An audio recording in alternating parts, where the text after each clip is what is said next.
In simple terms, is it possible to zap or electrocute a disease with a low voltage electric current and efficiently neutralize it and possibly reverse the disease? Dr. Robert Beck thinks so, and he's not the only one who does. Similar research along these lines was done back in the early 1990s at the Albert Einstein School of Medicine by two researchers, William Lyman and Stephen Colley. The headlines read, "Scientists say electric current may help fight AIDS." This evening, Dr. Robert Beck, described by many as a highly qualified and very astute physicist and researcher, presents a fascinating lecture on the subject. As to his background, he is widely known for his instrumentation of adulterated states, his development of state-of-the-art medical electrical stimulators, and his investigation of Tesla electromagnetics. Dr. Beck is a consultant to the Sandia Corporation and senior staff scientist of Irving Research Institute, and he is consultant to the U.S. Navy, officer of surface weaponry on the subject of ELF, that's electromagnetic field, that's what it means, detection. He has also designed and built extremely sensitive magnometers for the Navy. Dr. Beck is founder and president of Monitor Electronics Research Corporation, an Alpha Metrics company, a firm manufacturing ethical biofeedback equipment. He owns the basic patents on low voltage electronic flash and several patents involving electrical optical systems. He is currently investigating psychophysiology and electromedical modalities. This is sure to be a most interesting program. Now please join me in giving a nice, warm, granatiform welcome to Dr. Robert Beck.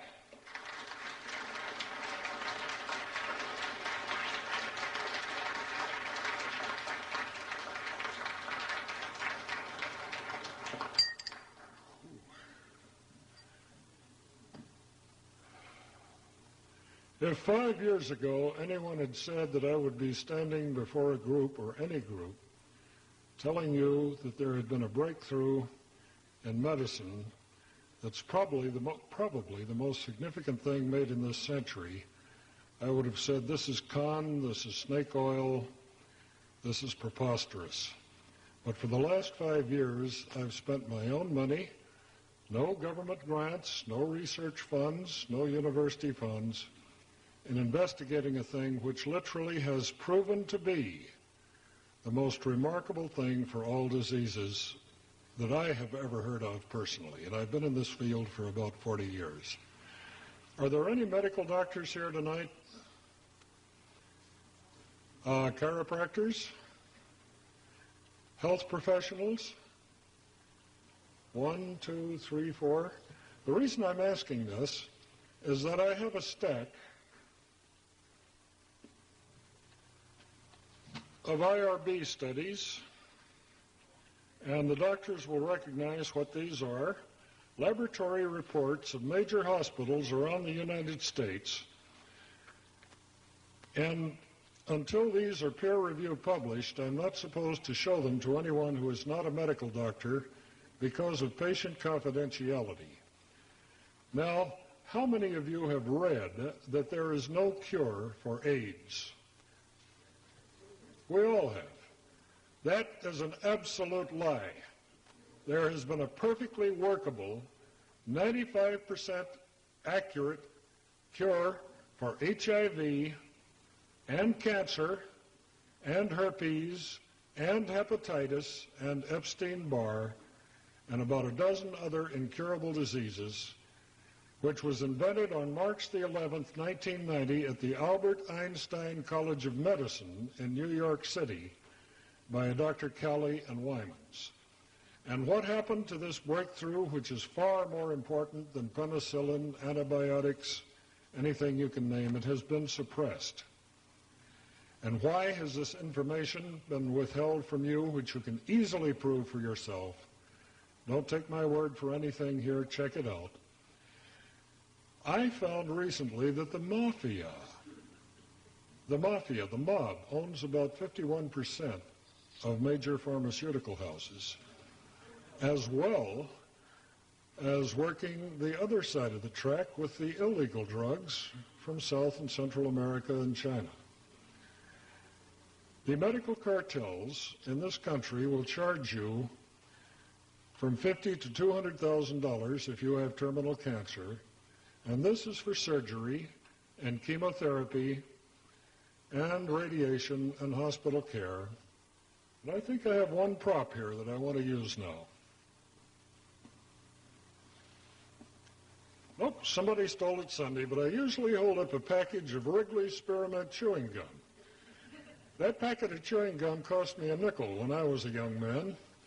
I paid $1.32 for that package of 5 sticks of chewing gum at the Chicago airport recently. That was $1 for the gum, taxes, handling.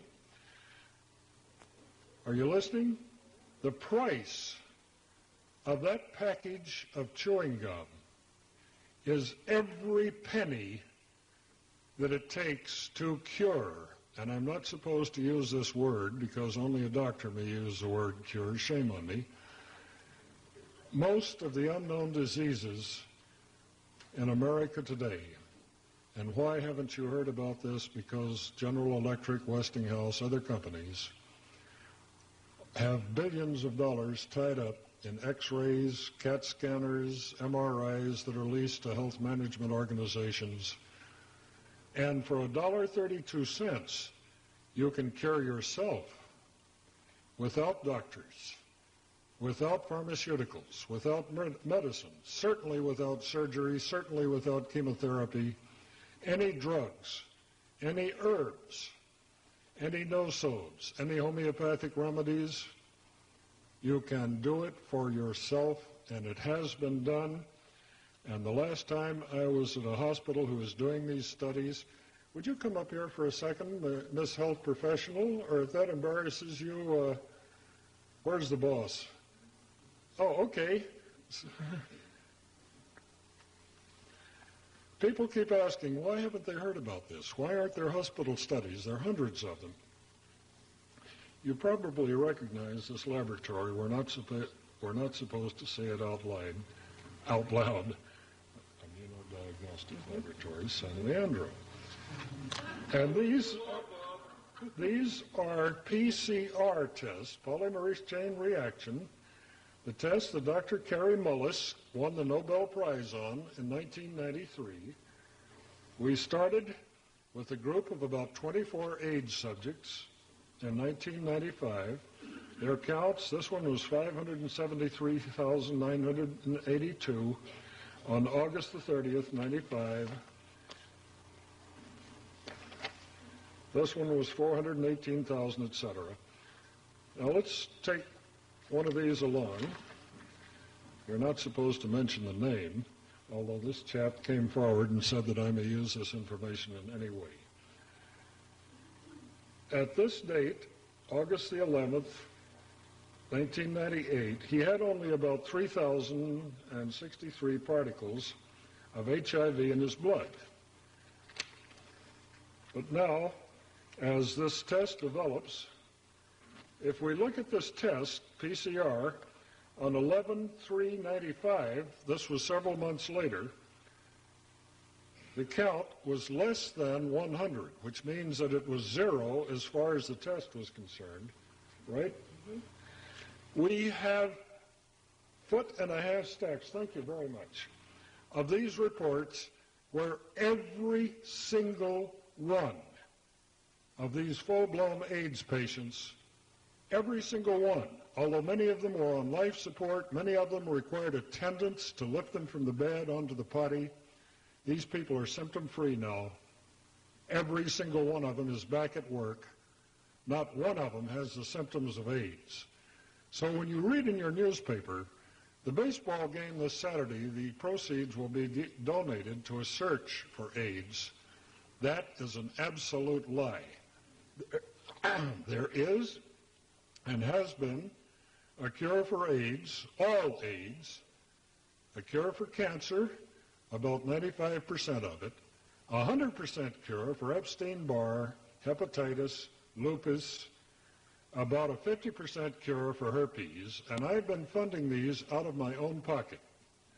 I have absolutely nothing whatsoever for sale. God has been exceedingly good to me. I think I'm going about my Father's business here, and I'm paying for it myself, and I am giving it to the world. Thank you, Ivan.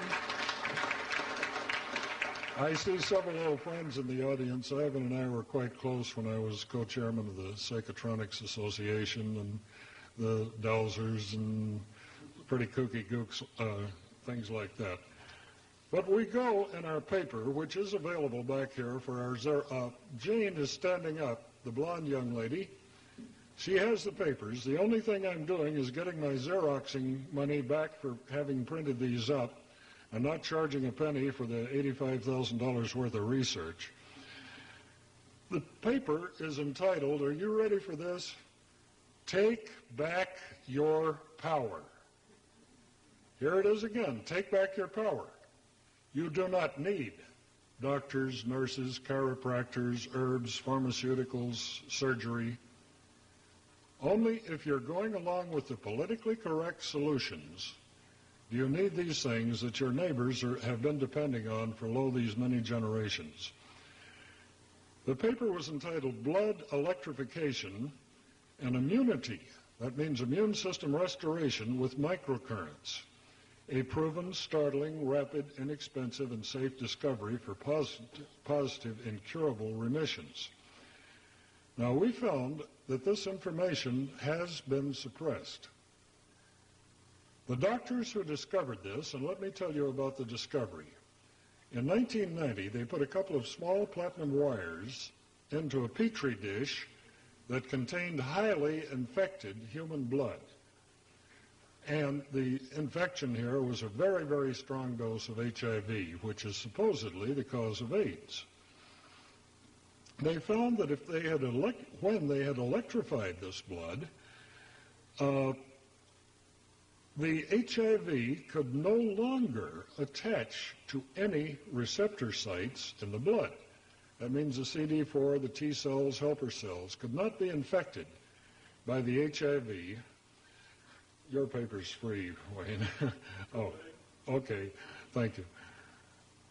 Now, they predicted in an article, which is in your paper, you don't need to take any notes tonight, the only mention of this incredible discovery was in Science News, March the 30th, 1991, page 207.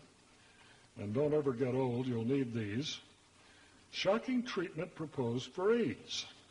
And it tells about how these two doctors had given a paper on this process.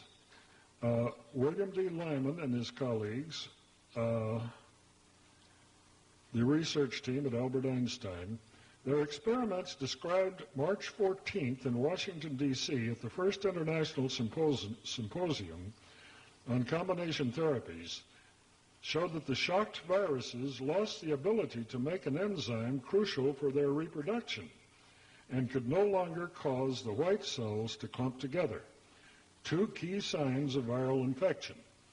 The only papers which I was able to find that got into the American press were Science News, March 30th, 1991, an article in Longevity magazine, and these are fully reprinted in your papers, electrocuting the AIDS virus. But what happened in the Longevity article, which was December 1992, page 14, Dr. Colley said, it will be 15 years before this process is ready for human experimentation. We have been doing it sub rosa with patient consent for over 5 years here, and we have the test results to prove it. And every time I lecture, about a dozen people came up. We had 800 people in one room on Saturday, and say, Bob, this is an 80-year-old attorney. He's on my tape. You can hear him tell you this in his own voice. I was sent home to die. My cancer had metastasized all through my lymph system. I was told to go home and make my will. I, at the most, had about 2 or 3 weeks to live. Were any of you there when this man grabbed the microphone and gave us? Usually there are 2 or 3 people who heard this gentleman. He's 80 years old and an attorney. He said, I went home and I made my will, and I saw your article in some magazine. I think it was 73's. It's been republished in dozens of magazines. He said, I did it. I am now free of all cancer. My biopsies are clean. My CAT scans are clean. I went back to work, and having been an attorney, I had to work 16 hours for a few months to catch up for all the time that I was in intensive care. Now I'm jogging 3 miles a day, and there were tears running down his face. We've had women who have had lupus for about 10 years, barely able to make it from the couch in front of the television to the bedroom to the potty. They're back at the malls now, spending their husband's money, walking around, being able to hold jobs full-time. Do any of you know Linda Wright, who comes to our Dowsers meeting? She brought in a clean blood test one day and said, my doctor had to send this to 2 different labs. He's never seen a person with clean blood after that person has had lupus. Had been tracked for about several years. We have dozens of these people, and not one of these people went to the doctor for the cure except the people that are on this IRB, Institutional Review Board study, at a hospital in Huntington Beach and Newport Beach, California. Now the point is, in my humble opinion, and we can put anything against this because we know it's true at this time, when I first started this, I thought this is kind of interesting. I've looked into 500 things that never worked. The Rife machine never worked. Hulda Clark's machine does not work. Many of these devices work only marginally. And I thought, I'm about to be taken in again. I have built Mikulski multiple wave oscillators, as you know. I see some very old dear friends in here. I've built almost every electromedical device I've been in California, which is since World War II began. And these things worked at best marginally. But the thing which you can build for yourself, there is nothing you have to buy. The circuit diagram and all of the instructions for building this are in the paper. This is the one I designed in 1991 to make an experimental study with, and an electronics store. I get not one nickel from the tens of thousands of dollars of these kits they've sold. There's a parts list on the back of the page, page 4, that tells you, even if you don't know what a resistor is or a condenser or a relay, take it in, set it on the counter at Radio Shack, and give me one of these, and these, and it'll come up the total price, retail, for one. If you buy it this way, it costs $49.24. If you build it yourself, it'll cost $15 to $20. And this machine will not only make colloids, which is the most powerful medicine known to man, which is why the FDA has stamped it out recently. It will put this small electrification into your blood, which will neutralize. Now, I hate this word. My doctorate in physics was 1955. My engineering degree from USC was 1948, and I was taught never to use this word, but I'm going to read something to you shortly that you will not believe until you see it with your own eyes. This little device, and no, I did not build this. I do not sell them. This is made by SOTA, S-O-T-A Instruments in Vancouver, Canada. And if you want their telephone number, you might want to write this down. This is not in the paper. It's 1-800, it won't cost you a nickel to find out about this, 224-0242. One more time. And no, I do not get a nickel of this company's proceeds. 1-800-224-0242. And why is this device on the market today? Russ read my article in PACE, that's a Canadian publication, PACE, Planetary Association for Clean Energy, Andrew McCroskey, and he built one of these because his wife had chronic fatigue syndrome, had Epstein-Barr so badly that she was non-functional. And if any of you were at the National Health Federation this weekend, you saw this beautiful lady at the booth with Russ. She's up and around. She came around to me with tears in her eyes. She said, I've been to doctors, everyone in the U.S. and Canada that I could afford. I am totally well today.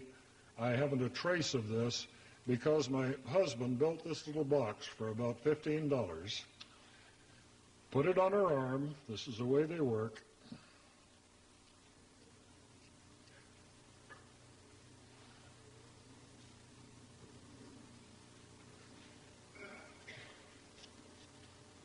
And a couple of electrodes connect this to the pulse points, the pressure points on your wrist. And that's the radial artery where you feel your pulse. I'll hook this up later if there's time and show you exactly what you do. And the ulnar, U-L-N-A-R artery where you feel the other pulse. When this box is turned on, and these little lights are flashing, red and green, that prove that your battery is up. It's reversing polarity so it can't possibly harm you, your body, your cells. It puts a small electrification into the body that, according to the 14 U.S. patents, these are legal government documents, remove all, not 99.999%, but all parasites, viruses, fungus, microbes, pathogens, everything in that blood that does not belong there, that was not there the day you were born, are eventually being a couple or 3 weeks, neutralized and are discarded by your body, dead or alive, by the spleen, in case it's the lymph tissue, the kidneys, and the liver. And this is darned exciting. But wait, let me show you how the hospitals that ran to the patent office to get protection on this elephant plan to do business. Now just hold on. You've got a big surprise coming. I theoretically set these things out before I started. I don't know where they are. But Ivan, would you come up here and look over my shoulder for a second and make sure we're not doing a fasty? For those of you who don't get the paper, we're reading from U.S. Patent 5188738 that was presented to Dr. Colley on February the 23rd, 1993. Absolutely right. And this describes a process, as do 14 others from Harvard, MIT, various. Stick around. This is going to get cute. You can get this patent in any patent office, have it faxed to you, have it sent by a patent deliverer. We're reading on page 1, column 1.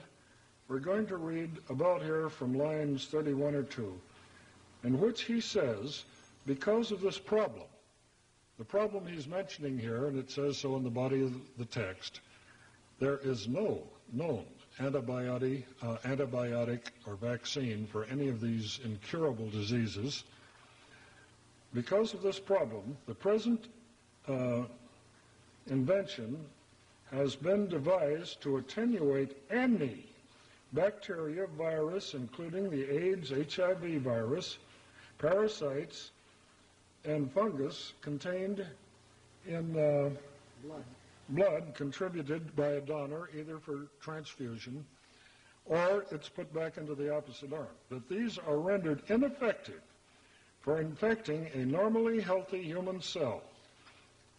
And here in column 2, line 9, that bacteria, virus, fungus, and or parasites contained in the blood or other bodily fluids are rendered ineffective to infect or affect normally healthy human cells. And then they go on and on and on in this patent, which has a number of granted claims, and before these claims could be granted, they had to provide the patent examiners with massive proof. Here, for example, treatment of virus in media at 100 microamperes for 3 minutes has been observed to substantially attenuate, render ineffective the AIDS virus. Similar treatment. Now, there's been a cure, a known cure, and it cost $1.32 per patient. There's no money in this if they're trying to sell you combination therapies for $20,000 to $60,000 a year, but look what they do. And this is what's going to get you, Ivan. Figure 1 on sheet 1 of 6 shows a hypodermic needle going into the arm of the patient, the blood being sucked out of that arm, passed by a couple of little electrodes connected to a battery, plus minus, and then either returned to a bottle or put in the other arm like autodialysis. In other words, they take the blood out, neutralize it, drive out all of the pathogens. Now, that's going to take you months of sitting in a chair with these things stuck in your arm like chelation. Or, let's see what they do here. In figure 8, and going on to sheet 4, they have designed a number of little bitty electrode arrays that contain a lithium battery, and this shows one of these implanted in the brachial artery of the arm. They cut the arm open surgically, implant this little battery array. The batteries last a month or two. They then cut the arm open and take this out, plant this little device, and here's a picture of it. And we're still in patent 5188738, a legal U.S. document. And this is going to cost you $20,000 or $30,000. Look like the real McCoy? That's a real thing. Thanks, Ivan. This and 13 other patents, because they decided to divide up the elephant here, like General Sarnoff, Dave Sarnoff did when he got the RCA patents, the Armstrong and the others back in the 1920s, is going to cost you a lot of money. But if you have the price of a pack of cigarettes or one packet of Wrigley's chewing gum, you can do it for yourself without any medical intervention, and you will get well. The latest circuit is on the second page 10, the very back of this paper, and I really suggest that you get this paper because it has a lot of work, it has a lot of information, it has the exact precise locations that we have found best in many years of research for placing the electrodes to get the maximum current into the blood. It is almost as though God the Creator had left a backdoor approach to the problems. And that the adversary, like the Holy Spirit, is within. The Bible says, look within, not without. And this time the adversary is within. The aliens in your blood are the thing that's holding down your lifespan to about 70 or 80 years.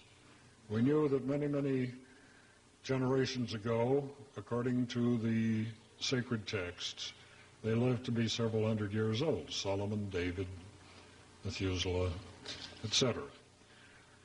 So we've rated about a dozen different medical textbooks, including Gray's Anatomy, and we've published the exact spots of where you can access the lymph tissue where these germs are going to be hibernating after you're totally well and get a clean bill of health. In about 3 to 5 years, you will reinfect yourself because many of these viruses are latent. They're germinating. And with this information and these circuit diagrams and these instructions, we have literally given you back to yourselves. Now, we're going to show you all of this before I leave here. This is not my opinion anymore. We have enough proof that it is a statement of fact that we can bank on it. If you are too lazy, too stupid, too electronically impaired, or too frightened to build your own, There are 40 known companies, and probably 100 that I know nothing about, that are building these things full-time, and they're getting the most remarkable reports back when I do meet these people. And no, I do not get a nickel from any single one of these companies. And all of this information is in your paper. Now, what else do we have to watch for here? Nobody has ever to this day died of AIDS. Did you know that? They've died of the opportunistic infections, pneumonia, Kaposi sarcoma, etc., that can attack, ruin your body when your immune system cannot handle the load. In fact, it's called HIV, human immunodeficiency virus. AIDS is acquired immunodeficiency, AIDS syndrome. Now, this is the only way that I know of. I know the people that have written the books on ozone therapy. I won't mention their names. I know the doctors that are using all of the herbs and drugs. I have talked to the people who work with Dr. David Ho, who was on last week's Time magazine cover as the Scientist of the Year, who has discovered that if you use 2 or 3 of these chemotherapy agents at the same time, you have a cocktail effect, and it reduces the HIV count, the PCR count in the blood tremendously. But what he didn't tell you, and I think I'll read this. This was in the Los Angeles Times, December 10th, 1997. And it talks about David Ho, Dr. Ho's, 1996. Drug combo knocks HIV down, not out. An amazing thing happened. They took some of these patients that were on combination therapy, which incidentally cost $20,000 to $60,000 a year. As soon as they stopped taking these cocktails, they're called, or combinations, they got immensely higher elevated, up in the millions and billions AIDS counts, as though these chemotherapy agents, AZT, DDI, DD5, etc., had held this viral load down in the blood as long as they were taking it. The minute they stopped, it rebounded. Many of the people were critically ill, and they had to put them back on it immediately. So once you start this cocktail therapy, as it's called, you're stuck with it for life as long as you live. And as you know from the International AIDS Conference in Japan last year, Okinawa, they found that none of these AZTs, etc., prolong the life of one single AIDS patient one day. I see many of you have read these papers like I have. They're simply a promise. They're engineered to get your money while they give you hope. I was beaten up and bloodied. I was hit over the head. I had blood running down my face by AIDS Act Up. David Miller it was that was running this crusade in New York City in February. He called the hotel, told them if the hotel allowed me, this is the Hotel New Yorker and the Hotel Pennsylvania, they had the combination meeting at these 2 hotels, that they, AIDS Act Up, would burn down those hotels. So they gave me a bodyguard, but he wasn't around there all the time. They said, Bob, do not use the front door of any hotel here. Go around back. Use the service entrance. Use the one under the sidewalk. Never go out the front door of this hotel. Use the side entrance, service entrance, delivery entrances. And the last day when I was there, and I had to run out front and get a shuttle to take me to the New Jersey airport to bring me home, there was a guy standing across the street with a video camera, and a guy that hit me over the head and bloodied me. And I didn't chase him down the street because my knees aren't very good. I don't have any cartilage in them. But when's the last time you saw me, Ivan? About 3 years, 4 years ago? You notice anything that's different?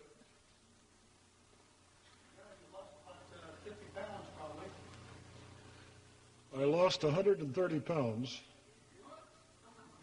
I weighed 290, and I have pictures of me to prove it. My hair on top was thinner than some of my old good buddies here. I had a nice little fat fringe around the outside. As soon as I got rid of the adversaries, the aliens in my blood, my immune system took over. When I got rid of the half a pound or so of parasites that every man, woman, and child in America, if he's more than 4 days old, is carrying, a newborn baby in 4 hours has breathed enough air to become infected with Candida albicans. If you live in America, there are 140 known indigenous parasites that any medical parasitologist will tell you live here and in us. If you live in Africa or the tropics, there are 500 identified, known, and maybe half again that many that are unknown. When we got these parasites out of my body, I did, wearing this thing on my wrist, an amazing thing happened. I began losing weight like crazy. I thought, my God, if I got stomach cancer, am I wasting away with something? No, I was in better shape than I was before I started. The parasites, this is a theory, about 30% of the parasites that live in human beings, and these can range from 14 feet long if they're a tapeworm down to microscopic size, which is why they have to use microscopes to do the stool analysis if you go in for a check. These parasites were setting my appetite. If you'll think about this for a minute, stay with me. It is not what you eat or how much you eat that has anything whatsoever to do with your weight. It is how much of what you eat you store as fat, because the parasites have changed the P51, the leptin, and about 5 or 6 known neurotransmitters from the hypothalamus, the apostat, to feed them tomorrow. Many of these parasites have coexisted with mammals, apes, elephants for 20 million years. And the anthropologists will tell you they find them. Whenever they find a carcass frozen in the ice floes, these things have had parasites for about as long as man, however it might be, has been on the planet. These parasites have learned to use you as a meal and not kill you, because then they're going to die themselves, like Ebola. It runs its course in a couple of weeks, Ebola. Many of these viruses do that, but these parasites almost kill you and use you for a meal the same way as we send cattle to a feedlot before we take them to market. And when these parasites vanished from my body, and this is provable by dark field microscopy, phase contrast microscopy, any doctor that does this analysis can prove it. You don't have to take my word for it. I lost all of that weight, and before this time, I had offered $10,000 cash currency under the table to anyone who could get this weight off of me. I had tried hundreds, not hundreds, but dozens of diet plans. I had tried these canned meal, Jenny Craig type adventures. I had been injected with pregnant mare's urine, gonadotropin. I know some of you have been through the same things. I had taken legal methamphetamines to control my appetite. I had been on the protein-sparing fast where we drank glue to rebuild our muscles as we were losing the fat. I had tried everything until I had nearly killed myself. And until I found the true cause of what I believe is, well, about 30% of the people who are overweight, and this was certainly me. I was terribly embarrassed to find the airline stewardess running down the aisle with his seatbelt extender because the seatbelt wouldn't fit around me. I couldn't sit in a booth in a restaurant because I'd have to sit in a chair, et cetera, et cetera, et cetera. Now, the lady in the back of the room, Jane, had inoperable cancer when I met her, or shortly after I met her. Stand up again, Jane. Thank you, dear. She said, I'm going along with blood cleansing here, and not the chemotherapy and radiation that the doctor had said that if I do not have, I will surely die. And her daughter was just outraged. Kathy and her mother just about had a knockdown drag out because her mother didn't do all of this chemotherapy and have her hair drop out and her stomach. Well, you've heard the stories. Now she's totally well. Her last several physicals, biopsies, and CAT scans have shown not one speck of cancer anywhere in her body. Neither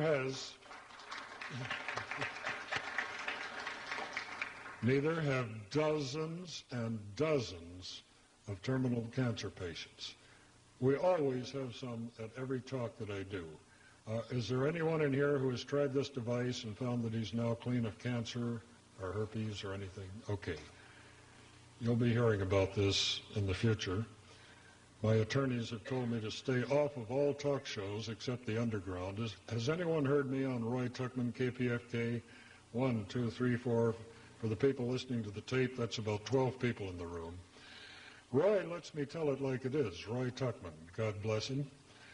He's enriched my life on giving me the details of the man-made viruses, the New World Order. I wouldn't have known about these things because I didn't read these books until Roy perked my interest. So even if he looks a little liberal to you, maybe he's doing a marvelous job in getting the people given back to themselves. Now, why does this work for cancer? We started out working with viral and microbe and parasitic diseases. When oncologists in the East began reporting many cancer cures, we had to have a telephone conference between about 4 or 5 of us. Now, what's really happening here?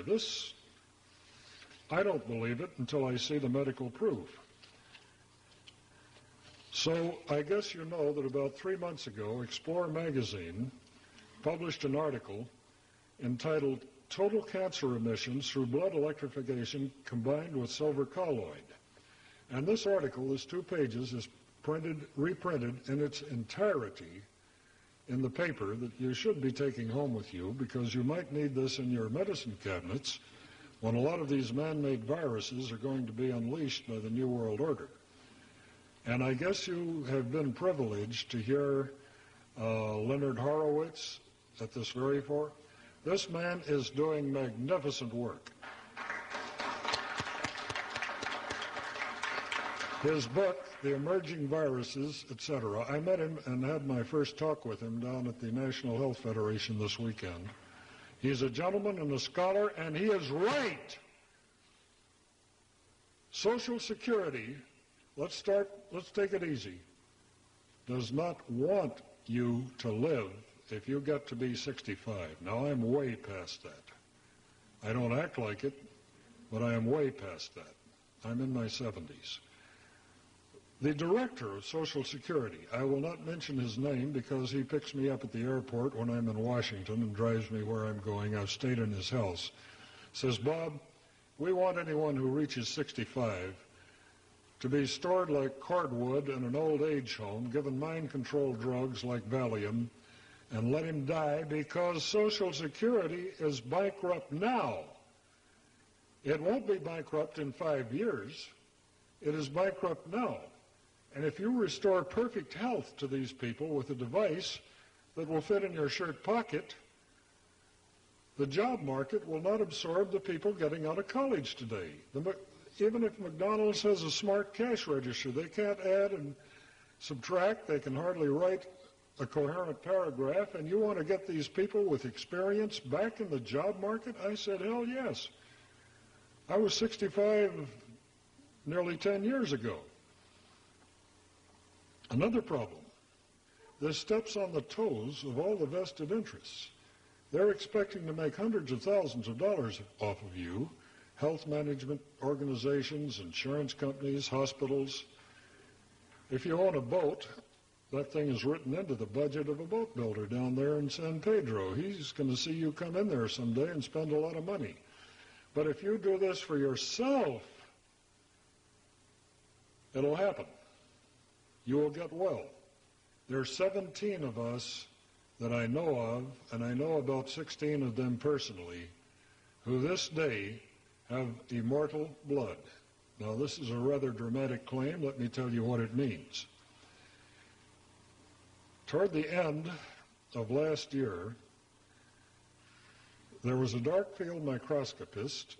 You know his name. He's world famous. He's the fellow who trains doctors all over the world to use this type of technology for diagnostic work, who invited a chap in who had been on one of these blood cleaners for about 6 months. And he said, let's look at your blood. So he pricked his finger, put that drop of blood on the bottom of the cover, C-O-V-E-R slip, put that cover slip on a microscope slide, and looked at it. And he said, you don't have any background clutter in your blood. Of course, they couldn't see viruses. This was a light microscope, and this had about 3,000 magnification, back illuminated. He said, just a minute, I must have done something wrong. So he stuck another finger, stuck another one. Then he went to the earlobe, made a slide, and said, what have you been doing? Anyone who has ever come to me, man, woman, or child, in the last 13 years, you can see the parasites, many of the germs, microbes, bacteria swimming around in the blood. You don't have any at all. And Mike told the other Mike, well, I've been on the blood cleaner. So this Dr. Mike said, well, give me some of those. I got to try them with patients of mine. I don't believe you. He did, and they worked. Now, in Colorado, blood is considered toxic waste, hazardous waste. It must be picked up and disposed of, incinerated, by registered toxic waste disposal people. He had thrown these 3 or 4 slides in this box underneath his laboratory table in the basement of his home. I've been there. Jane and I have met the gentleman. He looked down at this box about 27 days after he had drawn the blood. He wrote the date that he drew it, the name of the subject on the slide, put these slides on his microscope. That blood was still alive. The half-life of human blood on a non-sealed microscope slide underneath a slip is about 2.5 to 4 days maximum. 27 days had gone by, and the red cells were swimming in the plasma exactly the same as the minute he had drawn that blood earlier. It had not crenated. The fibrin reaction had not set in. It had evaporated around the edges. Now let's get to the point. 1 month after that, this is 50-some days later, those slides had still not been picked up by this chap. He put it on the slip. The blood had circled the wagons. There was about a 0.5 millimeter spot in the center where the cells had not evaporated. The slip had not been sealed. The ones he's working with now have been sealed with colloidin, Vaseline, etc., so the moisture in the blood doesn't evaporate. But the people he has looked at, he's now decided to get into this. He's using the blood cleaners in his practice, have immortal blood. Now, what does this mean if the adversary is within? He might not be a man with a red tail and horns out there somewhere in the number 666. Just as the Holy Spirit dwells within this temple, so might the adversary, at least the aliens that have evolved with us over many, many moons, are in there, and you can see them if you go to a dark field microscopist. If you get rid of those, who knows what is going to happen? What happened to me? Well, we have pictures with Vince where I'm kind of shiny. Ivan has known me forever, and Wayne has known me forever. And you remember when I was heavier then? Oh, yes. Oh, yes. It's not funny because I lived with this for a long, long time. I would have given anything to lose that weight. You were in a wheelchair. I was in a wheelchair. I had been given up for dead. The doctors who came to see me, friends of mine who were MDs, who hadn't made a house call from Beverly Hills in 30 years, were coming down to my apartment in Costa Mesa saying, Bob, you better dispose of whatever you've got. You'll never walk again. I was given, so many tests. I brought Dr. Alexander Everett out here from Washington, paid his way, put him up in the Red Lion Hotel. He worked on me until he said, "Bob, I'll have to go back now. There's nothing anyone can do for you." And I was in a wheelchair, and I still use that thing for swap meets. It's a little electric cart because I don't have any cartilage in my knees, but I'm sure as hell not dead. And my libido will just never you mind. Everything is working well again. Bless you, child. Go and sin as little as possible.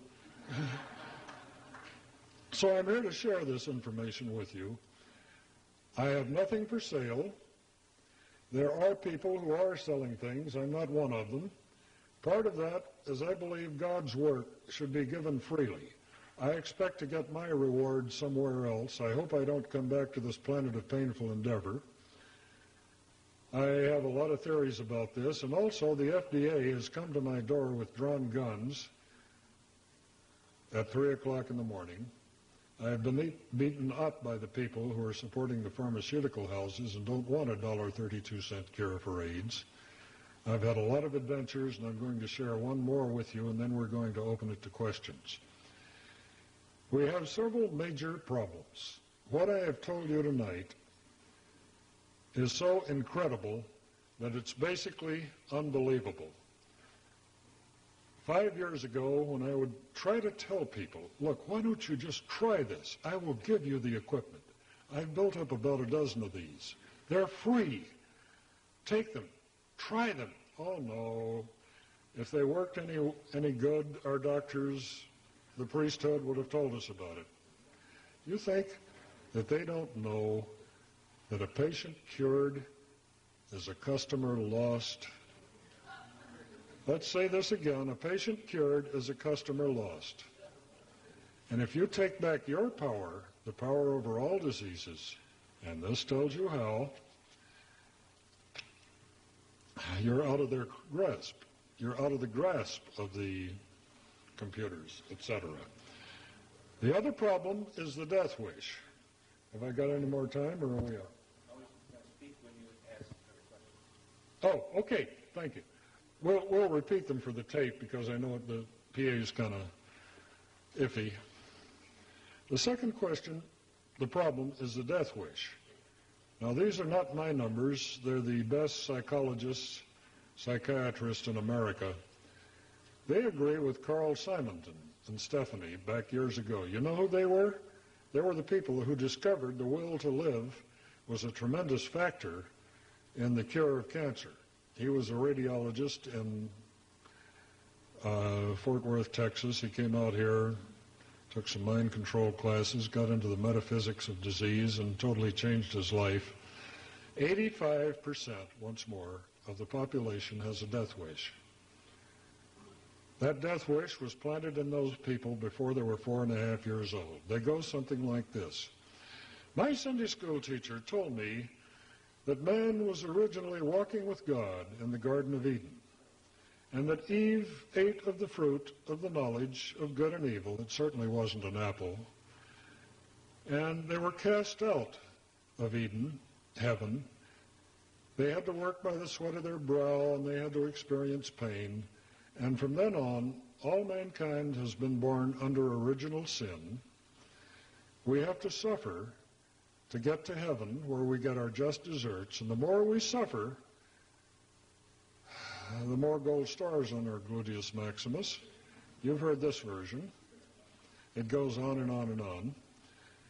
Remember the old Queen for a Day show? The woman who had 10 sick kids and a husband with a broken leg got the washing machine, and the woman who had 8 sick kids and her husband was still barely able to drag himself to work didn't get anything.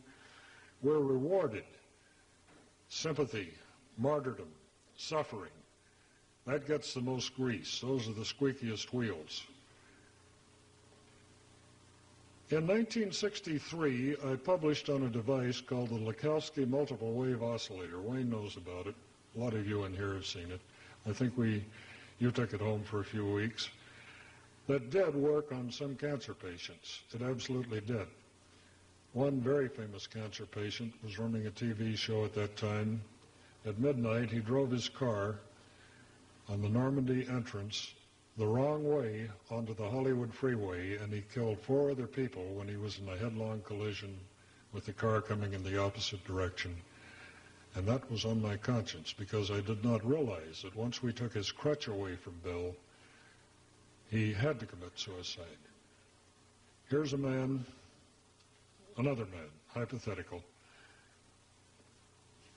who's lying in bed, getting the best of care. His insurance is running out. George, what could you be getting out of having cancer? No, nothing. Well, what about your next-door neighbor who died 6 months? Oh, my goodness, he was getting close to 60. He knew the company was going to retire him. And good grief, if he'd gone back to work, he'd have to compete with all those younger engineers who were just out of college. And, wow, his wife is bringing him chicken soup now. The kids are being polite. They're not screaming around him. In other words, these secondary gains create a phenomenon known as defeat the healer. We've had people on our IRB studies. I have a briefcase loaded with these things of cured cancer and AIDS patients who have dropped these machines in the washing machine accidentally out of their shirt pocket, who've let the dog chew them up, let the kids play with them. These are Freudian subjective ways of defeat the healer. We have had people deliberately not comply, which means you put this thing on your wrist after you have detoxed about 2 hours a day, 120 minutes a day, for about 3 weeks. You'll go back and surprise your doctor, but don't tell him what you've done because I want to stay out of jail. The FDA will never approve this device, but if there's anyone in here who wants to play with this and get immensely better, we have a couple of guidelines that our legal department wishes to share with you. Again, we're on the bottom of page 4 of your paper. We're reading from the Code of Federal Regulations, not city, not county, not state, federal regulations, Book 21, Article 807.65, Subparts D, Exemptions, Paragraph D and F. Now, I bet there are health professionals in here who have never come across this, so listen up. Excludes and exempts from regulation licensed practitioners, including physicians, dentists, and optometrists, who manufacture or otherwise alter devices solely for use in their practice. Now, if you take one wire off this printed circuit board and then solder it back, what have you done to it? You've altered it. But listen up here. This is getting old hat, but how many of you people have looked at a menu in the last month to see what your restaurant was serving? Come on, let's see it. I hereby pronounce you researchers. Listen up, researchers. We're now in paragraph F, Code of Federal Regulations 21-807.65. Excludes and exempts from FDA regulation persons who manufacture, prepare, propagate, compound, or process devices solely for use in research. Aren't you trying to see if this isn't going to grow hair back on your head? You're researchers. Research, teaching, or analysis, and do not introduce such devices into commercial distribution. And this and the freedom of speech, my First Amendment rights, are the only reasons that I'm able to stand in front of you today and give you this information that I feel must be the most valuable information you've heard in this lifetime. Because if you do want your family to live, if you do want your children, your friends to be healthy, not sickly and weak, do this. It does work. This is not my opinion. It was not my invention. It was invented by a medical doctor at Albert Einstein College of Medicine. I am just the guy that's pulled it out of obscurity, tried to get it to you, although people have gone into libraries with razor blades and cut this paper that was presented at the Joint Conference on Combination Therapies. They've cut these out of the journals, out of the proceedings. Ed Evans, whom you know, when he was still alive, and I searched 32,000 computer papers, CompuServe, the other networks, using the descriptors electrification, electroporation, blood, AIDS, HIV, not one shred of the original paper was on any network computer program anywhere. We spent quite a bit of money doing this. I can assure you that if you look for this in the legitimate, accepted, politically correct literature, you're not going to find it. But this goes on and on and on. I could keep you here all night. I could train you how to do this, but all of the information you will ever need is in your paper. We even tell you the problems, the death wish. We tell you under no circumstances whatsoever, while you are doing this for about 3 weeks, touch anything that has any garlic whatsoever. Garlic oil, garlic salt, garlic butter in your salad dressing or food, because garlic, when it gets into the blood, is a deadly poison. Did you know this? You can drink rattlesnake venom and it won't hurt you. But don't get that rattlesnake venom into a wound or a cut or an ulcer. You will die if you don't have an antivenom. Garlic has a compound called sulfone, S-U-L-F-O-N-E, hydroxyl, which passes the blood-brain barrier. That means if you rub a clove of garlic on the sole of your foot, in about 2 minutes you'll smell it on your wrist. You know this. It carries past the corpus callosum, poisons both brain hemispheres.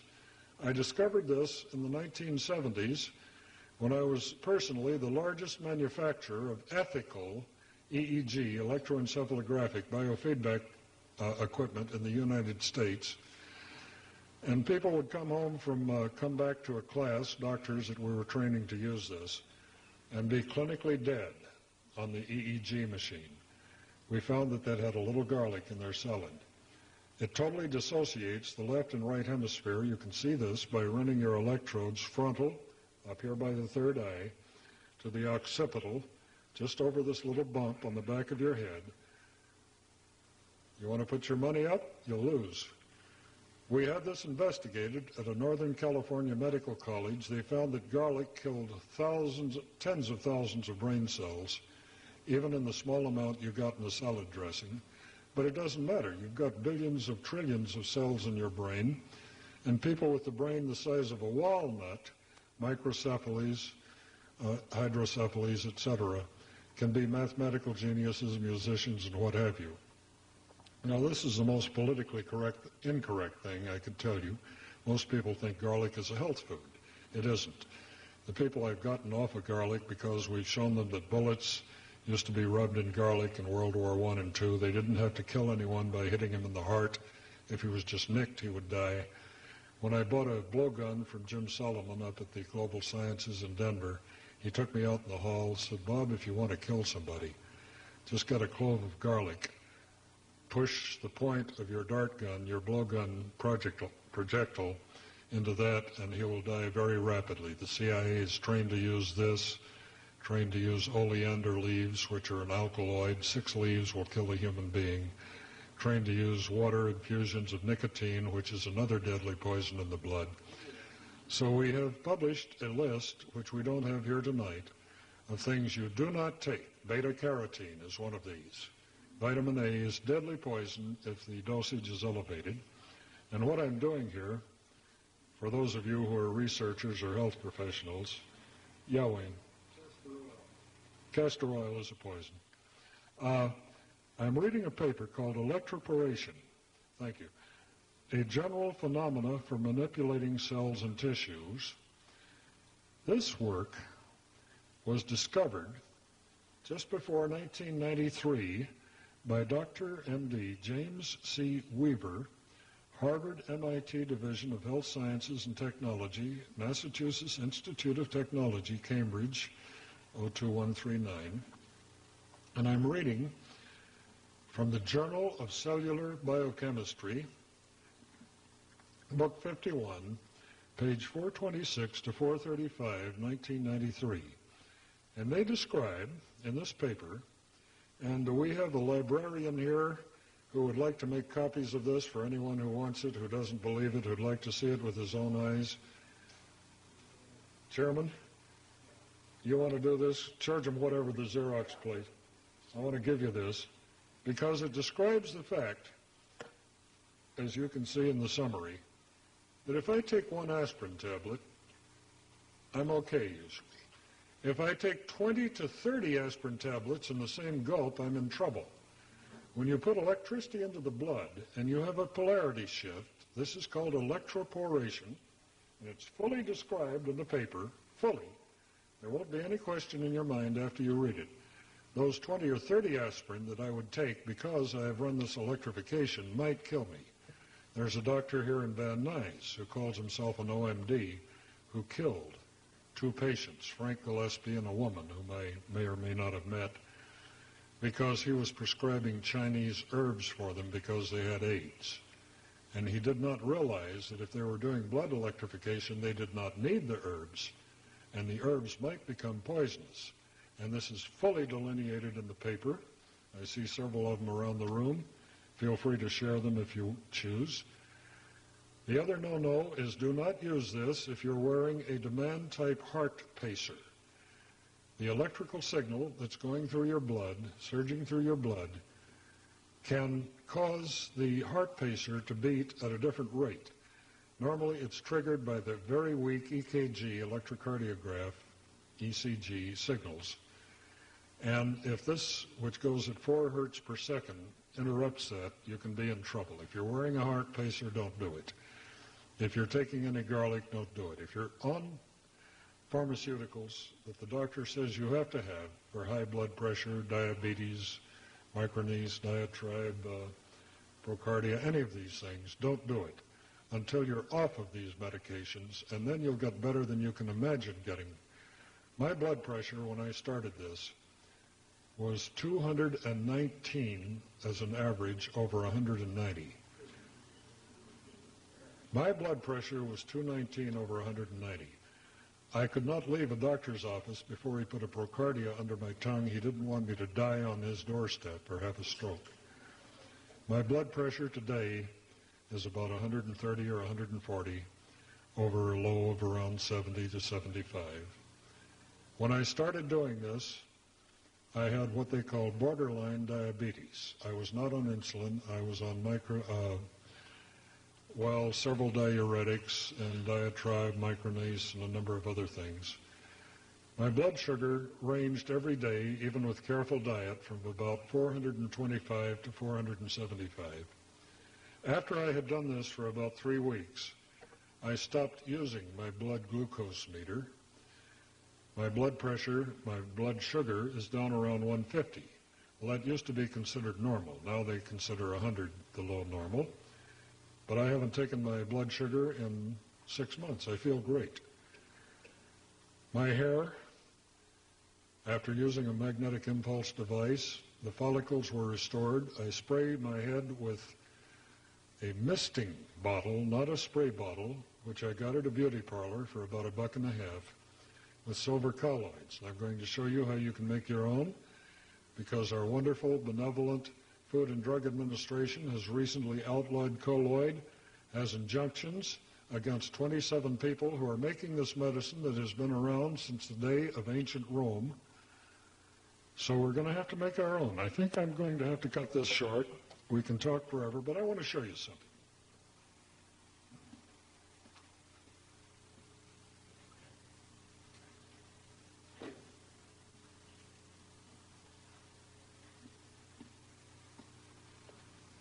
This is a glass of water that I got out of the kitchen about the time I came in here.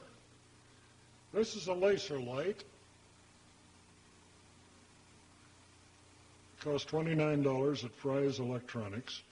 I'm going to make sure this does not get in your eyes, so don't worry, you can look at this. This is a glass of tap water. Has some bubbles on the inside. I'm going to shine this laser light through the glass. Keep it above your eye level so it can't possibly harm you. And you notice that the water is fairly clear. You don't see a lot of stuff. You see a little debris floating around in this water.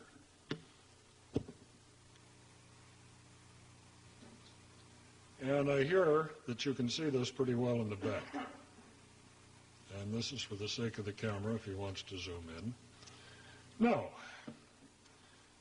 I've taken a single 9-volt battery. I have put a little grain of wheat light, a lamp, in series with the battery and these 2 silver wires. You can build this entire thing with the silver for under $10. You can carry it in your shirt pocket. If you're traveling through Mexico or Egypt or the Mideast or Africa, do what I'm going to do right now. You can drink sewer water and never get sick. There is no known germ, bacteria, microbe which will survive what I'm going to do right now.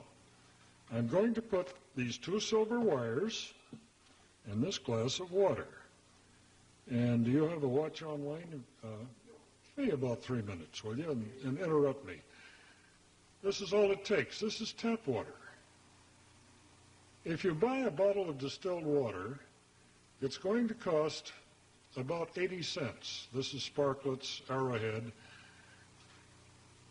The colloid that you make from that water costs 1/10 of a penny per gallon. Multiply 0.1 times 80, it comes out to 800. Okay? The water cost 800 times more than the most powerful medicine known to man, silver colloid. And in our paper, the last half of the paper is about exactly how you make it, exactly how you use it, hundreds of uses, from spraying your swamp filters in your cooling system to putting a little of it in the rinse water. You'll never carry infection on your clothes. Animals who have been given colloid will not drink drinking water. We have people who have thoroughbred cats that were spending half of their lives at the vets with runny eyes, runny nose, infections. I began giving the waitresses at the restaurant where I eat on Harbor Boulevard a little colloid. They took it home. One of them, Carla, fed it to her cats, came back in a few days. Bob, what have you done to my cat? Well, what do you mean?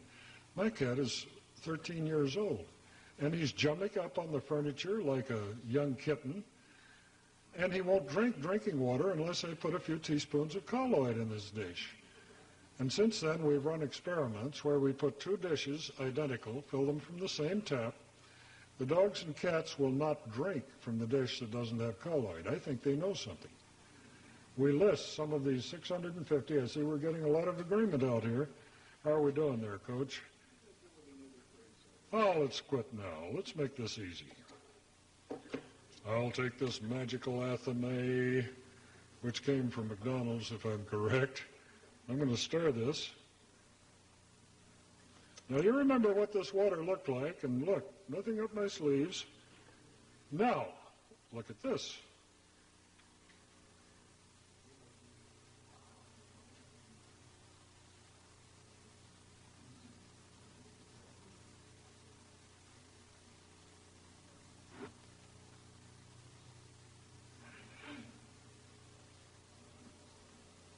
I hear a few ohs and ahs and wows out here. To your health.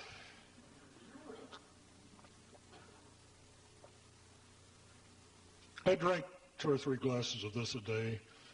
My head hasn't fallen off.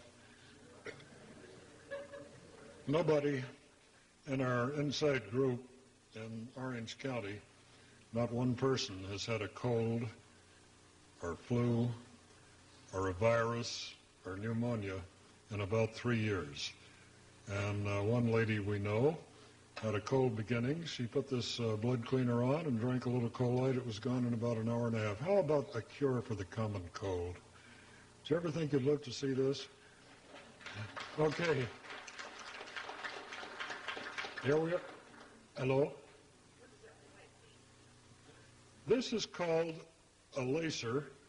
What you're seeing is a Tyndall, named after the physicist, capital Tyndall, or the Rayleigh, depending on the book you look in Great Britain or America, Rayleigh effect, where you cannot see the particles of silver, which are far too small to even see with an optical microscope. And when I take this colloid, as I have done, to a laboratory that analyzes the particle size with an electron scanning microscope and the parts per million by spectroscopic analysis of a given concentration, they will tell me that this is the finest grain colloid you can make, 0.001 microns, billionths of an inch, up to 0.005. That means that if you buy this much colloid for about $90 at the health fair or the pharmacy or the health food store, this much would be about $50 today. You have made a far better colloid than they can make, in spite of the fact they will tell you our colloid is better. We work with a secret process. We have a $100,000 machine. We use a Tesla coil in charging a silver plate, and we put the note B flat into the water. Bullshit! This is the best colloid. If you want to make it golden, yellow, instead of white, you use distilled water, boil the water, get it up to about 212 Fahrenheit, and as it cools off, you put the battery and the electrodes in it. By the way, all of these blood electrifiers now not only electrify the blood, but they produce colloid as well, because we do two things to raise the dead, like Lazarus. We get the adversaries out of his blood with mild electrification, 50 to 100 microamperes. The frequency is 3.92 hertz. That's half of the Schumann resonance, 7.83. We found this is best. I've worked with this for 5 years. I am so healthy now I can't stand myself. I've been called to wish me Happy New Year, and I started laying my trip on him. But I am, and I can show you my medical records to prove it. And I've got photographs of me when I was fatter than hell and nearly bald. And the colloids prevent secondary infections from attacking your body while you're getting well. This takes about 3 weeks, that's all. You're well. The third thing we do is a magnetic pulsar. And how much time do we have legally here, Coach?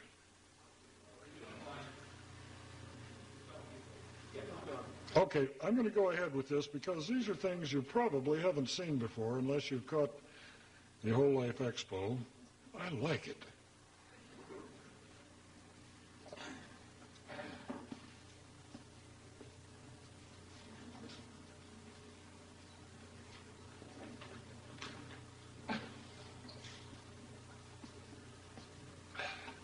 This device, if you buy it at a health expo, costs $2,700 to $7,000. The brand names are Magnetotron. There are about a dozen devices that allegedly put a time-varying magnetic field into your body to heal disease. Another device was called the Diapulse. I thought, how can people do their own device for under $25 and have it about 500 times better than one that costs $7,000? This device is a Vivitar model 1900 strobe light, speed gun. Goes on the camera. 1, 2, 3. I've pasted a piece of paper over the flash tube so it doesn't hurt your eyes. This coil costs about $1 if you wind it yourself on an old VHS form, and we tell you exactly how many turns, 130 turns of number 14 to 16. It's on page 6. Everything I know about this I've put in this paper. I'm giving you your life back for the price of the Xeroxing. This coil is connected with a piece of lamp cord in series with the flash tube. So when the capacitor charges up in the strobe, it takes about 3 to 10 seconds, depending on the life of the batteries, and you push the button. Normally, all of the watt seconds or joules of energy that are stored in the capacitor go through the flash lamp, makes a flash, and you can take the picture and freeze the action. If you take one of the electrode wires off of one side of the flash tube, put this coil in series with it, that entire 17.5 to 35 watt seconds, 1/2 CV squared, where C is in microfarads, V is in kilovolts, goes through the coil. And what have we got here? An occult field, O-C-C-U-L-T. The Webster's Dictionary definition of occult until the last 75 years means hidden, like occluded blood in the urine. Occult means hidden. I can't hear it. I can't smell it. I can't taste it. I can't feel it. What makes me think something is happening in this coil that's going to cure the germs that are hiding in your lymph, your adenoids, your gonads? This is a washer. I got it down at Pep Boys. It's called a fender washer. Now, if you'll stand up and back, you might be able to see this magic. Well, let's get it a little higher.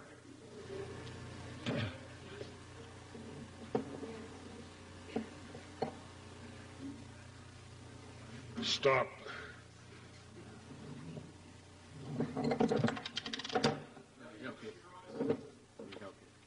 We can turn this upside down. Well, good luck.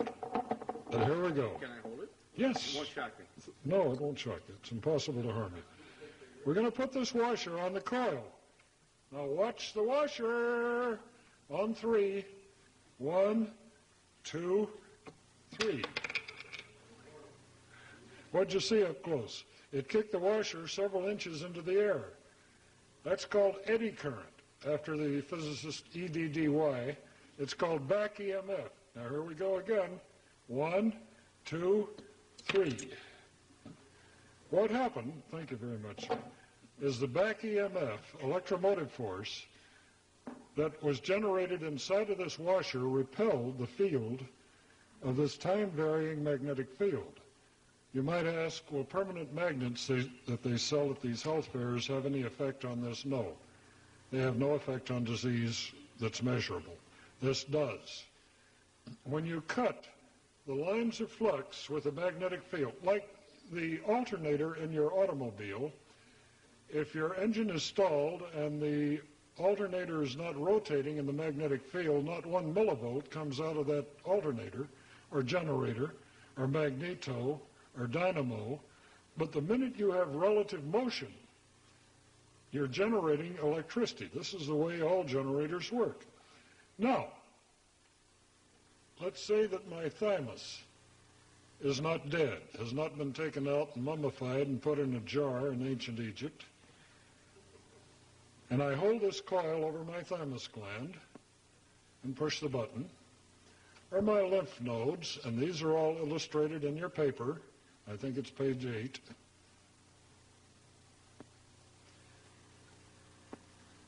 Under my arms. What have I done? Every time I push this button, I have generated a 19,000 Gauss, 19 kilogauss field that has a duration of about 10 to 100 micro millionths of a second. I have a time-varying field. Every cell, every fiber, every nerve, every bone, every muscle in my body is a conductor, as long as it has any salt water in it. I am a conductor as long as I'm alive, and I'm not a mummy. When you cut that conductor with time-varying magnetic flux, you generate a back EMF, just as we did in this washer, and you get about 1 milliampere, 1,000th of an ampere of current to a 4-inch depth through everything that's alive in your body.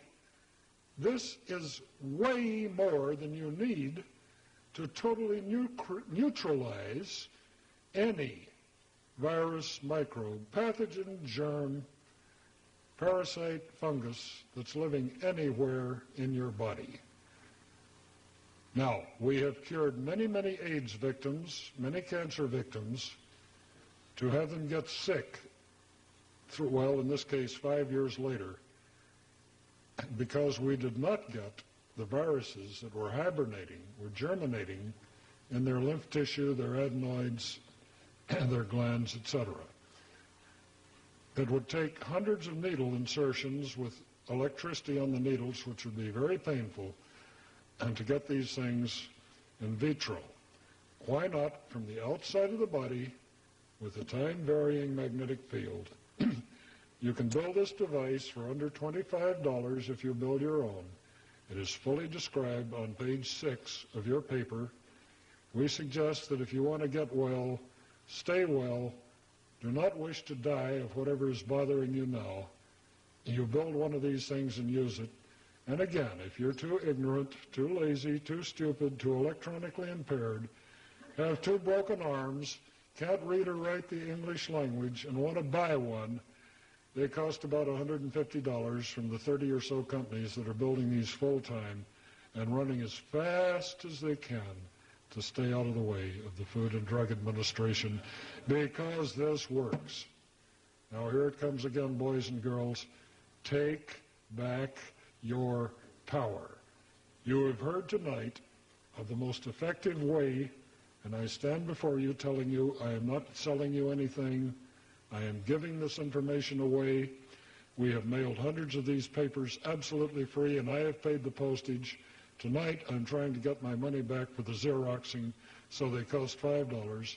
Before they run out, this is the most valuable information, and you have a question, Ivan. Tell about the negative, the attitude, why you're giving this away. I'm scared shitless of the Food and Drug Administration. If I sold anything, I'd probably go to jail. I'm talking about the one that says, cursed is he who, you know what I'm talking about. Okay, well, let's leave that for a little bit later. I've got to ruminate on this now. We're going to throw this open to questions. We could tell you about all the children that were born with AIDS that are well now. We could tell you about, and so we'll turn it over to our host and moderator. Okay, for all questions, you need to go in the back where the audio recorder is, and so we can get it on tape. We have another mic back there. So would you just form a line, and we'll have our speakers stay right here and answer the questions.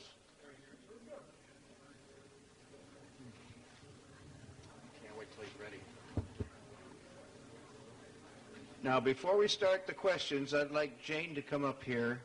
She's been cured of cancer, and she has something to say. Jane, did you hear me? I don't know if you're absorbed in a conversation back there. She's on her way.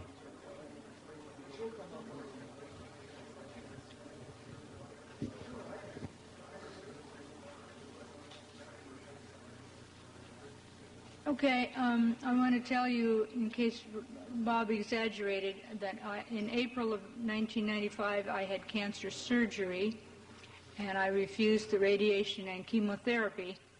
And I used, for the following, well, ever since then, I've been using the blood cleaner, the magnetic pulsar, the colloidal silver, and good nutrition. I go to Dr. Privatera in Covina.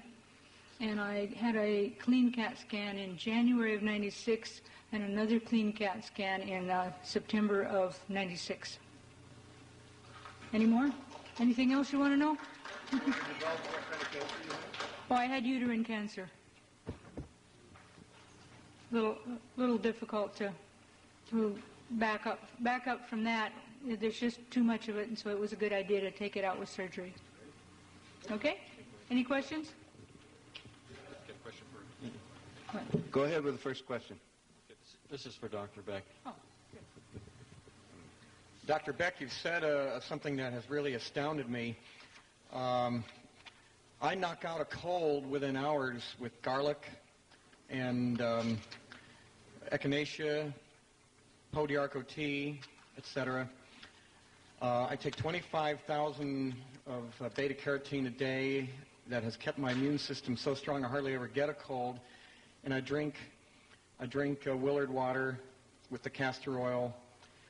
and I've never felt better in the last 6 years. Now, are you telling me that I should not be taking these things?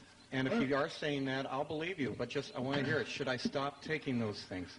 I can't advise, if I gave medical advice, it's a felony in California, and I can't use the word cure. But if you're an organic gardener and want to kill everything, and you don't want to use DDT, use garlic. You know that. It's a deadly poison for any parasite, any mites, any bugs. They won't come near it. And the human beings we've gotten off of garlic, Dr. Andreas Marks, M-A-R-X, homeopathic physician, and many, many others have gotten people off garlic. They no longer have the low-grade headaches, the confusion, the fatigue in the afternoon. They kiss the ground this doctor walks on because you will find that garlic is a poison. It has been known. They do not allow garlic in any ashrams, temples in the East. The Church of Scientology even forbids garlic to be taken on any of the ships or the organizations. It's just totally forbidden because they know when people take it, the shamans can no longer do psychic work. Their hemispheres are desynchronized. They've known this for thousands of years. And my advice was simply get off of it for 3 weeks. Take a garlic clove again, see how you feel, and then you tell me whether you ever want to experience that again. Okay? Thank you. Yes, doctor, are you aware of a mild silver protein, and what do you think of that? And yes, I know, Faber. I know the people who are selling silver protein. It is known that silver proteins are very poisonous for you. Silver proteins consist of silver nitrate, silver chloride, etc. They can dye your skin. The disease that you get when you take silver proteins is called agroria, A-G-R-O-R-I-A. This protein gets into your skin, never comes out unless you inject little pieces of sodium hyposulfate in it, and they can kill you. Years ago, it used to be mandatory that silver nitrate be put in babies' eyes in case they had picked up a birth canal infection. Now they don't use that anymore. And we recommend colloid, or colloid, depending on how you pronounce it. The preferred pronunciation is colloid, although most people call it colloid. And you can make your own in a far better quality than you can buy because the colloids you buy contain coloring agents, yellow dye, they contain EDTA, they contain honey, they contain plain Knox gelatin to keep it from settling out of solution. And the colloid that we made here has none of that in it. You can drink any amount with no side effects. Does that answer your question? Yes, and the colloidal silver that you can buy that's so expensive, is this what you have as good, or? We have it far better, and all you have to do to prove that is take it to a laboratory. There are a number of laboratories that check silver from photographic shops before they pour the hypo down the drain. They electrolytically remove the silver, and if it's over a certain concentration, it has to be considered toxic waste. They're the ones who do our analysis. And we've had this checked by a number of different laboratories. You don't have to buy it. We're trying to give you back to yourself. But yet there are a number of entrepreneurs who put no silver whatsoever in their product. They set this bottle of water on the plates of a radionic machine like the SE5 or the Vega tester. They set a certain rate, R-A-T-E, of numbers. They transfer these numbers or this rate into the silver. They put the note B flat. You've heard this guy. He's lecturing and selling hundreds of thousands of dollars worth of no colloids. And I said, Wayne, if I buy a bottle of colloid, I want to see some silver in there. When I analyze yours, there is no silver colloid. You claim 0.046 parts per million. I can find none. Now, do you want to talk to my laboratories? Do you want to bet there's anything in this bottle? He'll fold up and run away. Okay? So that's what I think of other people's colloid, and I've analyzed dozens of different brands. And everyone will tell you his is the best. They've been Ericksonian hypnotized by upliners and multi-level marketing schemes, and they've got to tell you their colloid is best, because if they tell you you can make your own, don't forget, a patient cured is a customer lost. Okay, another question? Yes, you were talking about the fact that you should not take garlic when you use the blood cleanser because it will act as a poison, etc. How long should you be off garlic before you use this? In the beginning, before we would take patients on any of our free studies, incidentally, this has never cost a patient a penny, we gave them 2 weeks to detoxify. That meant hard drugs, recreational drugs, tobacco, alcohol, cigarettes, aspirin, their headache remedies. Now, yeah, herbs, mostly herbs. Both What about kitchen. vitamin C, some of the other vitamins? Now, other than yes, vitamin A? the vitamin C is harmless as far as we can tell.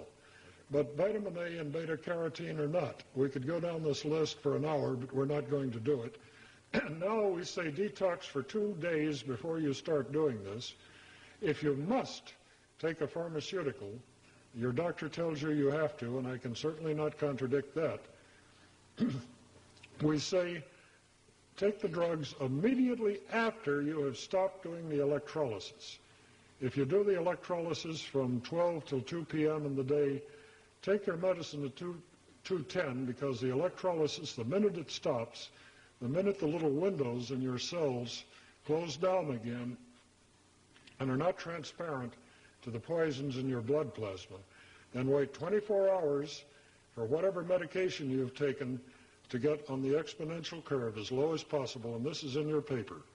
But that's a very good question. Thank you for it. Okay, now in addition to garlic, do you have any advice regarding other things such as onions, leeks, other... These are forbidden to people who are shamans, etc., because they have observed for centuries that when they take anything in this family, they're no longer psychic, but they think they are. They think they're channels. They think they're getting the word from the spirits, and they're not. And a day or two after they've eaten these things, they can do it again, which is why they're forbidden in most practices. But how does it affect the actual use of the device? We want to keep you alive. We made our protocols to do the least damage to the sickest person who's likely to use it. We say it might not kill you. A friend of mine who could handle a pitcher of beer on the way home every day had 1 glass of beer in North Hollywood. He went to the car and wired up and was starting early before the football game started. He drove about a block before he was so drunk he couldn't drive his car, pulled off into a Ralph's parking lot, slept for 3 hours before he could drive home. That 1 glass of beer looked like 30. He could handle 1 glass, he couldn't handle 30 glasses of beer. It's that simple. If you'll read the paper, which I've left with our esteemed host, you'll see why that is. And he can make copies of this at Kinko's for about a nickel a page. And there's your medical reference from Harvard, MIT, etc. And there's your answer. Okay, so your basic advice would be to avoid garlic, leeks, onions, anything from that family, then. I eat them when I know that I'm not going to be blood. I love the taste of them, but I know what they do to my brain waves. And to prove that, get on anybody's encephalograph, a Hewlett-Packard, a Grass, a Beckman instrument, and look at it for yourself. You will be horrified. But normally you don't know this. You have enough consciousness to walk you through sleepwalking, and you'll still be able to fly an airplane or drive a car. Okay? Thank you. You bet. Thank you. Dr. Bartlett, what is the effect of this electromagnetic field on beneficial bacteria in the gastrointestinal tract? This comes up. We used to say, take your acidophilus, take your lactobacillus, your many, many things, to replant these about twice a month. And some people who have been playing with the colloids say the colloids never get that far. They don't get into the intestine, so they don't kill the friendlies. I particularly prefer the Continental brand liquid acidophilus. I prefer this to the tablets, capsules, solid form, and I do this about twice a month whether I need it or not. I think it's a good idea to replant the friendly bacteria too. I know that when you take antibiotics like penicillin, Cipro, ampicillin, you have to do this. Otherwise you'll get diarrhea and disturbances. Very good question. Thank you. Well, I wanted to get something straight. I'm on Adalat I think that's somewhat like Procardia or nifedipine. Did you say that you should stop taking those, or say if you took this electronic treatment, say you start on the electronic treatment, you should stop taking the Adalat or nifedipine or Procardia? I said that, yes, sir. Okay, next question. Oh, All right. If you must take these, try doing the blood cleaning about 10 minutes. If it makes you terribly sick, don't do the blood cleaning ever again until you're off the medication. Here it is again. You're listening? Listen up. It increases the dosage 20 to 30 times. And if you're taking one pill now and you take 20 or 30, you're going to disturb your heart whether you do anything or not. Don't do it. Stop. It's forbidden to you. Nobody will sell you one if he knows your doctor has put you on these poisons. They all have side effects. And they're essential to save your life, but this does it better. Okay, next question. Dr. Beck, you said the blood electrifier was about 95% effective with cancer and like 50% with herpes. Yeah. Why isn't it 100? I'm curious what factors are involved. Because 85% of the people have a death wish, they're going to defeat you. The reason we decided it does work, if you send your spinal serum or your blood plasma to a teaching hospital in Northern California to have them run an assay of the neuropeptides, the neurotransmitters in your blood, Norm Cousins at UCLA, before he died, said, Bob, there are 2,000 known neurotransmitters. Now, wait a minute. If the immune system is fighting these invaders, these aliens, these adversaries full time, it does not produce a full complement. You can take your blood after you have cleaned it or electrified it, send it to the same laboratory. You will find that two neurotransmitters particularly, interleukin 1, 2, and 3, interferon, have restored themselves to your blood. Interleukin and interferon are considered specifics against cancer cells. A few years ago, if you had cancer and you wanted to buy human interleukin and interferon, it was about $50,000 a dose, because animal interleukin and interferon, genetically engineered, will not work on the transcriptase of a human being. But you can make your own. You don't need $50,000 a dose. Just get the boogers out of your blood and your immune system will take care of the cancer. Okay, does that answer it? Very good. Next. Hi, Wayne. Hello. And in case anyone's wondering, I have nothing to do with anyone else named Wayne who sells bogus colloidal products. strictly a different Wayne. Bob, would you tell us about the material that is available from Wayne Green's magazine 73 Amateur Radio today? Yeah. How many of you know Wayne Green? He was the publisher of Byte magazine. He publishes about 10 different magazines in the music and the ham radio 73s. He read my article and he says, Bob, you're lying. I've known Wayne for 30 years. He built a unit and cured some of his friends. He said, damn, I better steal this and publish it. And so he did. And then he got a chap to design one that used 4 photodiodes. Remember that one, Wayne? And it didn't work very well, and he was using aluminum wrapped around the ankles for electrodes. We put the electrodes precisely over the blood paths and the arterial veins, arteries, not veins. I mean, the blood vessel arteries, not the blood vessel veins. And we got about 90% of that energy, which happens to be 4 to 5 milliamperes, into the outside of the skin. And by the time that current, 4 to 5 milliamperes, penetrates the 7 layers between the squamous epithelial, that means the skin and the dandruff, the subcutaneous sebaceous, the superficial fasciolata, adenoisium, you get 50 to 100 microamperes left in the blood.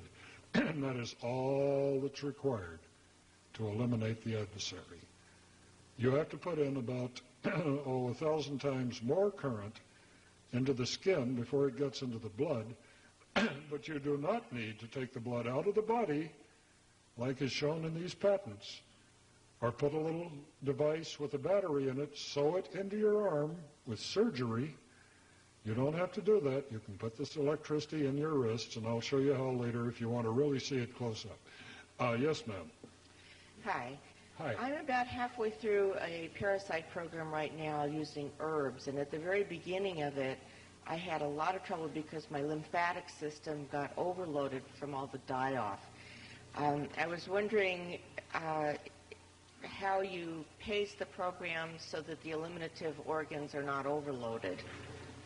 The people who are using black walnut hull extract, wormwood, yama, yama, yama, which was originated by Hazel Parcells and a woman who died recently. The women who do this cure get a thing very similar to premenstrual syndrome. It sort of wrecks the hell out of their hormonal balance and what have you. There's a device on the market which you hold in your palms, made by a woman who can't come back to the U.S. because she's in Mexico and there are too many indictments. It does not work because if you put this 30 kilohertz into the palms at 2.4 volts, which is what you'll measure under load if you choose to do it, it won't kill the parasites. You can't measure anything in your blood. It just doesn't work. This does work. You can prove it by going to a parapsychologist, having a stool test, a blood microscopy test. This will get rid of the parasites in your blood. The other things work to a degree. There are any number of products which might be very, very good. I could name them. One of them is a four-letter word that goes with two other products. But this will do it. Well, the thing you have to worry about here is the die-off rate, Herxheimer's syndrome, H-E-R-X, capital H-E-R-X. The way we get around this is if you're in a terminal condition, we start off at 20 minutes a day, not 2 hours, a tenth of the time that you would normally take. You drink a tremendous amount of water and liquids to flush your system. If you get a rash on your legs, all the symptoms of too rapid detoxification, you stop, go back down, try it 10 minutes a day, and then build up. We're opening a clinic offshore because we're tired of the FDA. Here we're having the best parasitologists and doctors that money can buy that are going to oversee these people detoxing. We're going to use heat like hot tubs. We plan on using the Petrovsky 6000C to pump the lymph system. We're using the AD photon ray, which is like the only thing that Royal Rife made that actually worked, the ray tube. We're using a number of things to speed the parting gust. We'll have lymph massage, many, many things that will make this Herxheimer's syndrome practically vanish. They're being monitored to within an inch of their lives, and if they show the slightest bit of distress, they stop right then and there and start over. One chap we call Vesuvio, after the volcano, because when he started on this, he got some soft kind of cysts under his scalp. One day they broke, and this yellow-green pus started running down his face. He ran, got a towel, wrapped it around his head like a turban, went screaming to the telephone. I saw him. I went over and saw him. We called him Vesuvio after the volcano. We said, Andy, wouldn't you rather have this stuff out of your body than in where it's been for 8 years that we know about? This was when you were first diagnosed with AIDS. Oh, yeah. So he ran back home, started drinking his water faithfully, taking his colloids. He's perfectly fine today, perfectly symptom-free. He had 435,000 HIV particles in his blood. We have his report here. PCR test. Today he has less than 100. He's considered seroconverted and clean. We have hundreds of these. Okay, another question? Yes, I have several questions for you. How does this differ from Dr. Brzezinski's treatment in Texas? I believe in what he's doing. I think he has a valid... I have sent money to him. I've sent letters of encouragement. This does it electronically. He does his with his own brand of chemicals. and there's a vast difference. This cost $1.32 per cure. I don't know what he's charging down there, but I wish him luck. I think the FDA ought to get off his back. The only reason he's being persecuted is he's curing people, and that's a sin in our free society. I was also wondering if you could tell me why your process accelerates the efficiency of anything else you take. It's very similar to DMSO, dimethyl sulfoxide, and it accelerates everything, makes it stronger. Yeah. Why does it do that in your process? I suggest you get a copy of the paper. It would take me 4 hours to explain to doctors why that is. Is it in here? Yeah, it's in my paper, the references, and our host has a copy of the paper itself that you can see with your own eyes that was done at MIT. Okay, thank you. I have a quick question about dentistry. I'm not a dentist, but in the NHF convention, there were several dentists there who were saying that one of the unsolved problems of dentistry was in root canals because the roots are dead and the dentin tubules contain bacteria or pathogens which the normal cleansing procedures do not kill because there is no blood circulation. I was wondering if possibly your magnetic pulsar would tend to kill these. Yes, it does, and I can't specifically answer medical questions because it's a felony in California. They really want to put me in jail, so I believe that theory to be true, hypothetically. Okay? Thank you. Thank you. Doctor, first of all, I want to thank you for your time and your efforts, and may God bless you too. I want to just take the time Well, to thank you, sir. The colloidal silver, how long ostensibly should one take it, and how much a day to maintain health? If you take colloidal silver instead of silver protein, we have not found an upper dose. I've been drinking about a quart of this a day for 3 years, and I feel just fine.